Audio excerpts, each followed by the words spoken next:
Hello दोस्तों, कैसे हैं आप सभी लोग। तो ईवीएस के क्लास को कंटिन्यू करते हुए और आप लोग लास्ट तक ज़रूर बने रहें क्योंकि काफ़ी इंपॉर्टेंट सीरीज़ है एग्ज़ाम के पॉइंट ऑफ व्यू से। और आप लोग टेलीग्राम चैनल ज्वाइन कर सकते हैं जिसका लिंक डिस्क्रिप्शन में दे रखा है। क्योंकि उसमें अब तक की जितनी क्लासेस हो चुकी हैं उसकी सारी पीडीएफ, नोट्स और मैराथन पीडीएफ सब उस पर अपलोड कर दी गई है। तो आप लोग जल्द अज जल्द टेलीग्राम चैनल ज्वाइन कर सकते हैं और वहाँ से नोट्स प्राप्त कर सकते हैं और सारी पीडीएफ क्लासेस की। तो आगे बढ़ते हैं क्वेश्चन नंबर 131 की ओर। क्वेश्चन नंबर 131 कहता है कि कन्नौज एक ज़िला है जो समस्त भारत में इत्र के लिए प्रसिद्ध है। ये ज़िला किस राज्य का भाग है? ठीक है, तो ये जो ज़िला है आपका उत्तर प्रदेश का एक भाग है। ठीक है, एक क्वेश्चन ये हो गया। दूसरा क्वेश्चन ये पूछता है कि इत्र के लिए कौन सा राज्य, इत्र के लिए कौन सी जिला प्रसिद्ध है? तो इत्र के लिए कन्नौज जिला प्रसिद्ध है। एक क्वेश्चन ये बनता है आपका। ठीक है, तो दो क्वेश्चन आपके यहाँ से क्लियर हो गए। आगे बढ़ते हैं क्वेश्चन नंबर हम 132 की ओर। कहता है कि नीचे दिए गए उन 3 राज्यों के एक समूह को चुनिए जिसके सभी राज्यों के समुद्र तट बंगाल की खाड़ी पर स्थित है। तो दो क्वेश्चन बनते हैं आपके, मैं आपको अभी यहीं पर ही क्लियर कर देता हूँ। ठीक है, क्या क्या क्वेश्चन बनते हैं ये देख लीजिए। एक क्वेश्चन ये बनता है कि बे ऑफ बंगाल यानी कि बंगाल से खाड़ी से जुड़े हुए राज्य बताइए, तो ये इधर वाले आ जाएंगे। एक क्वेश्चन ये बनता है आपका कि अरेबियन सी यानी कि अरब सागर से जुड़े हुए राज्य बताइए, तो वो ये आ जाते हैं। ठीक है, तो दो क्वेश्चन बनते हैं। इस टाइप का क्वेश्चन मैं एक पहले ले चुका हूँ, तो आज मैंने लिया है बंगाल की खाड़ी से। ठीक है, कहता है कि बंगाल की खाड़ी से कौन सा जुड़ा हुआ है? देखो, एक उड़ीसा जुड़ा हुआ है आपका, एक आंध्र प्रदेश जुड़ा हुआ है आपका, एक तमिलनाडु जुड़ा हुआ है आपका। ठीक है, अगर वो पूछ लेता अरेबियन सी से यानी कि अरब सागर से पूछ लेता तो आपका गुजरात आ जाता, महाराष्ट्र आ जाता, गोवा आ जाता, कर्नाटक आ जाता और आपका केरल आ जाता। ठीक है, तो फिलहाल हमारा ऑप्शन देख लेते हैं कौन सा हो जाएगा।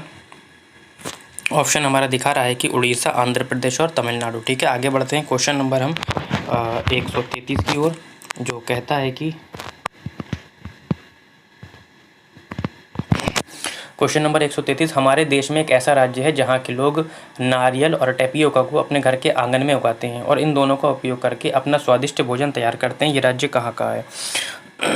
सॉरी, तो ये राज्य कहाँ का है? ये राज्य हमारा केरल है। कौन सा है?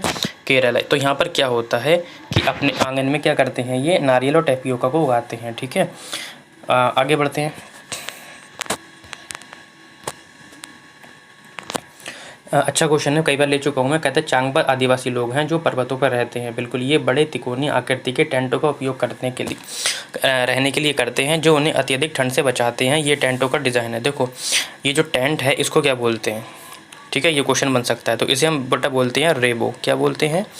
रेबो बोलते हैं इसे। ठीक है, ठीक है। ये जनजाति कहाँ पाई जाती है? ये जनजाति आपकी जम्मू एंड कश्मीर में पाई जाती है। ठीक है, अब ये पूछ रहा है ये टेंट कितने, ये जो डिज़ाइन है कितना पुराना होता है? ये 1000 वर्ष से भी क्या होता है, पुराना होता है। ठीक, आगे बढ़ते हैं क्वेश्चन नंबर अच्छा क्वेश्चन है ये आपका, देख लेते हैं। कहता है कि सूची 1 को सूची 2 का सही मिलान कीजिए। एक तरफ स्थान दे रखे हैं और दूसरी तरफ क्या दे रखा है? भोजन दे रखा है। ठीक है, कहता है गोवा, कश्मीर, केरल, हांगकांग। तो गोवा के लोग क्या खाते हैं ये देख लेते हैं। देखो, गोवा में क्या होता है, देखो दो जगह कन्फ्यूज़न होता है। एक गोवा में कन्फ्यूज़न होता है, केरल में कन्फ्यूज़न होता है, क्योंकि दोनों में नारियल शब्द का इस्तेमाल किया जाता है। सर समझ में ही नहीं आता है कि कौन सा लगाएं, तो मैं बता देता हूँ आपको। गोवा में जो होता है नारियल तथा मछली का अत्यधिक उत्पत्ति के कारण क्या होता है कि नारियल के तेल में बनी समुद्री मछली लोकप्रिय है। क्यों? क्योंकि वहाँ इसे याद कैसे करें? देखो, गोवा के बीच पर क्या होते हैं, नारियल के वृक्ष होते हैं, देखे होंगे आप लोगों ने। तो वहाँ पर क्या होता है, मछली जो होती है नारियल के तेल में ही तली जाती है।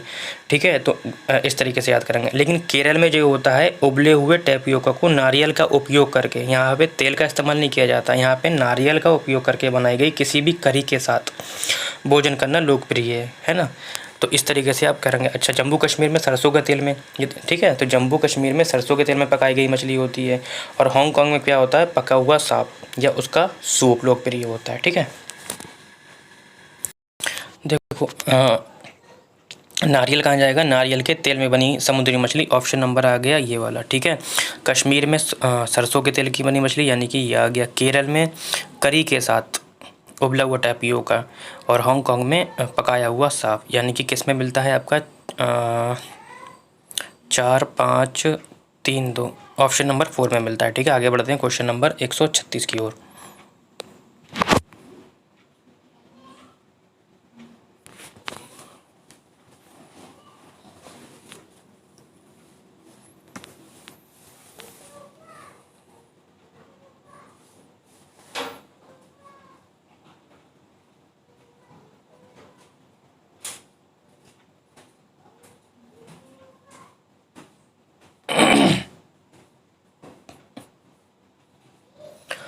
क्वेश्चन कहता है कि कक्ष में वन्यजीव प्रकरण को पढ़ाते समय शिक्षक के लिए सबसे उपयुक्त शिक्षण सहायक सामग्री कौन सी होगी। कहता है स्लाइड होगी, फिल्म होगी, चित्र होगा या मॉडल होगा। तो कक्ष में वन्यजीव प्रकरण को पढ़ाने के लिए शिक्षक के लिए चित्र सबसे उपयुक्त शिक्षण सहायक सामग्री होगी। आपका ऑप्शन नंबर 2 हो जाएगा। आगे बढ़ते हैं क्वेश्चन नंबर 137 की ओर।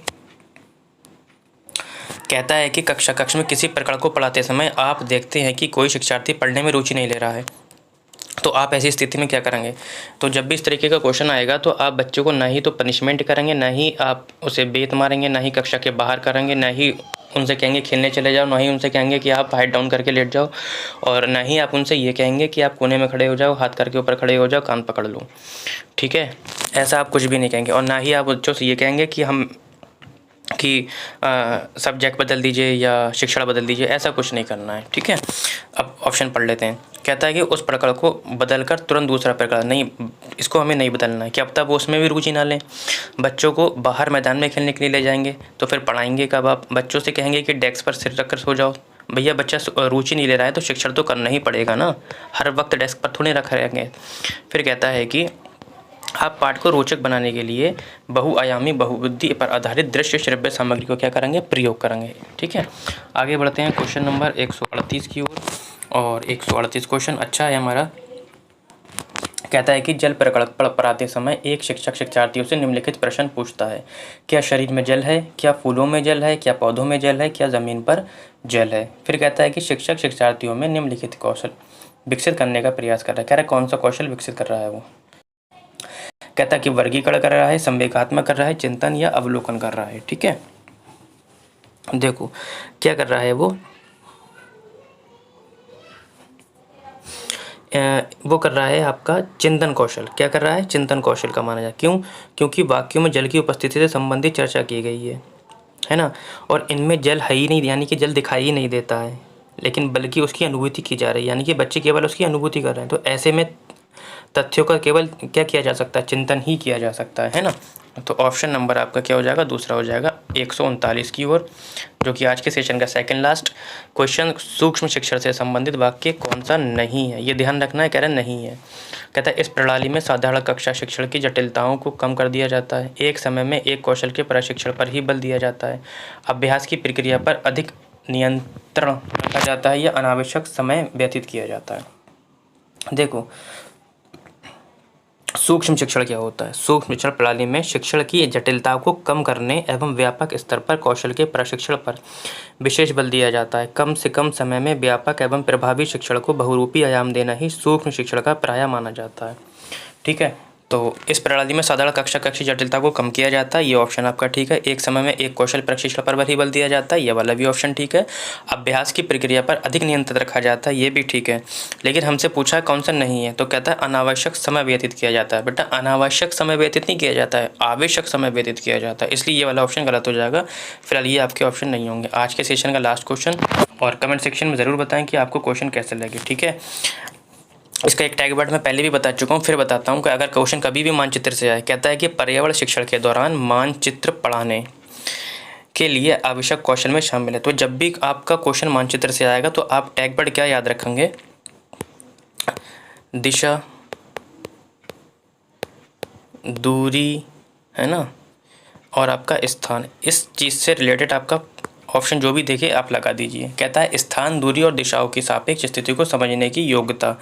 इससे आगे पढ़ना ही नहीं है हमें, ये वाला ऑप्शन हो जाएगा आपका। ठीक है, तो आज के लिए इतना ही। कमेंट सेक्शन में ज़रूर बताएं कि आज के क्वेश्चन की सीरीज़ आपको कैसी लगी, और आप लोग टेलीग्राम चैनल ज्वाइन कर लें जिससे कि आपको नोट्स, PDF और मैराथन नोट्स मिल जाएं आपको।